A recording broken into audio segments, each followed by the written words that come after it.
Hi everyone, my name is Rishad. Today is the 24th of March 2024 and I'm going to be going over my weekly prediction for SPY.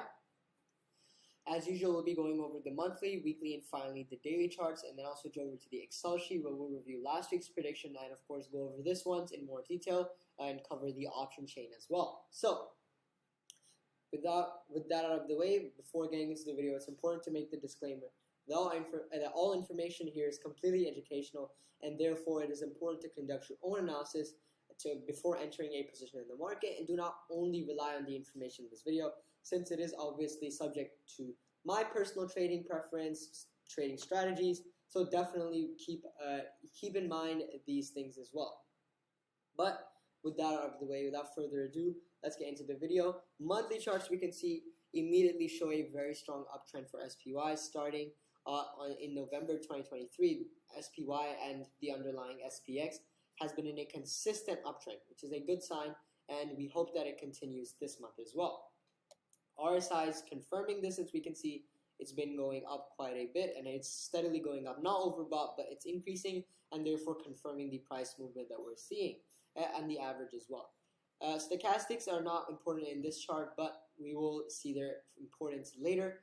If we also add volume to this chart, here we can see that, however, although price has been going up, we can see that the volume actually declined last month, and if it does end up staying lower this month as well, then we have a worrisome situation, and we see a volume divergence, which is not very good for the market and actually indicates a weak uptrend. So weekly charts here, just for some more detail.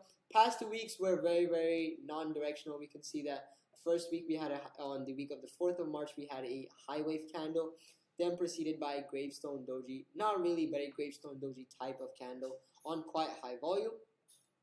So that was a possible signal for the reversal. However, this week we could see that it didn't actually end up breaking below, but it broke the high on the last day. So this will be clear when we zoom into the daily charts. And we can see that, however, stochastic is continuing to go downwards, not a good signal. Volume isn't showing too much since it was technically increasing. However, we see that these 2 days in particular were very confused. RSI is rising, and we see that it is confirming the price action as for now. However, it is something to be wary of. And this week, we do expect that if this trend is to continue, So, immediately here we can see that the resistance here should be 524.11 and the support will be 511.12. So these are the buy and sell stops respectively as well.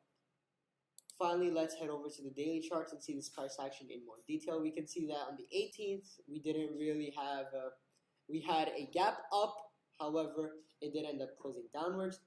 We can see that this price here was never actually broken since it didn't close, and we can see that the price continued to go upward, which would have been a good buy signal here. And we see that, however, at the end of the week we had a gap up, but hasn't been filled yet. So if the market does go up again, then we do have another confirmation for this bullish movement that we can see. RSI has been crossed by its average going upwards. Again, good bullish signal. However, that does happen quite often in these daily charts. That's why these oscillators are not super effective in this time frame. But technically, this analysis is sound. So, as for the last week's prediction, we didn't have a trade again. However, this week it's very likely that we will enter a trade since we buy when it crosses the resistance at 524.11, which is very, very close to the current spot price. Sell when it falls below the support. Target of 1% trailing stop loss. So that is if a target, in this case, it is taken. The target of 1% is an immediate take profit. If we are in a position and none of these are hit, then we take the closing price on Friday and close our position. Now for the option chain, the weekly expiry has gone up to 424 for CE at 16,788 and 500 gone down for PE at 40,078. However, this is still a net a bullish signal.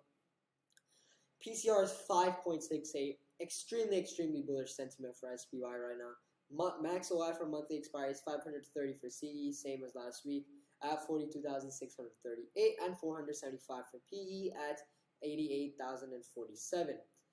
Monthly PCR is 4.03, however, still highly overbought, and both monthly and weekly trends are up. So that concludes my video this week. Thank you for watching. Enjoy, and I will see you next time.